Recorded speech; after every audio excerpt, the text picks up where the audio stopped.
The understanding of how we are family comes through food.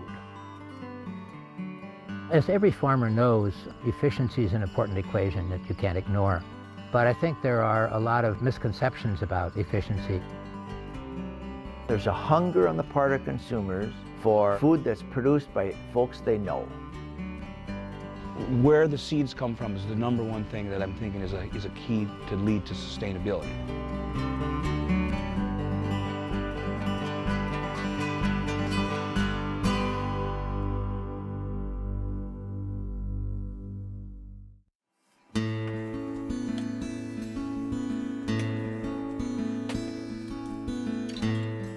The sitting down and eating together is as important to the health as the food itself.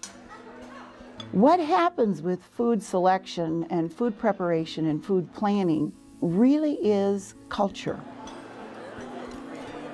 From a spiritual understanding of our relationship with food, we have to first recognize that the fundamental understanding of what constitutes family is who do you eat with.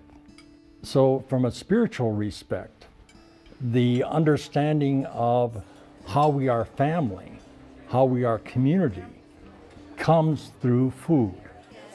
Let this food to us be blessed. We say grace, or we give thanksgiving to God 3 times a day for our daily food. Now, we don't say thanks to God for any other commodity, so to speak, but we do thank God for the food. And so it's at our very base relationship with God, being the food provider, the ultimate provider of our life, that what sustains us in life. The connection is strong. We need to say thank you at the table for our food and what the earth has provided us. There is a system in place. You know, we come to the earth and we leave the earth at a certain time, and the decisions we make in between those dates is really important. And food, we make food decisions at a minimum 3 to 5 times a day. Hey, come here, there's a whole bunch right here, see? Food and the gift of food has been extremely important to us as people. And we grew up in a really poor household. Financially wise, we had no money, but we were rich in the fact that we had our gardens, and when people came over, we fed them. And that was the custom in the old days. That's how you show respect for your people. That's how you adopt your relatives as well. The first thing you do is you feed them and you give them gifts. The garden is a huge part of our identity and always has been. Not only our identity, it's part of our spirituality.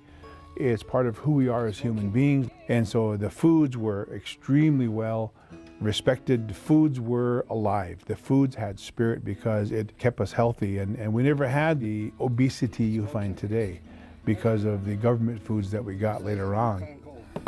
What you can hear from the women of our nation is that they were considered the children. And especially when they start growing up in their gardens, they would consider them the children. They would sing lullabies and they would pray and they would talk. And I can remember my mother doing that when I was a kid. I remember going out there and we were weeding the garden and she would be singing to them and talking to them. And so those were very sacred items for us. They were part of our family. They were part of us as spiritual beings because we believed that they were alive. Unfortunately, our modern society has broken down that relationship. Families don't eat together as they used to. Fast food and convenience food has replaced that relationship that we've had in dining together, in spending time together, where the dining room table is a time when we reconstitute the family. We are a nation of overfed and undernourished people. Very undernourished, eating large quantities of factory or science-made food. If we're going to change, everybody talks about obesity. It's not an obesity epidemic. It's an epidemic of not having food traditions in our home. It's an epidemic of not eating smart and not moving more. The food system needs to be a just system because it is very fundamental to the survival of humanity. And we're not creating that justice. When someplace between 800 and a little over 1 billion people go hungry every night, it tells us that our food system does not serve humanity.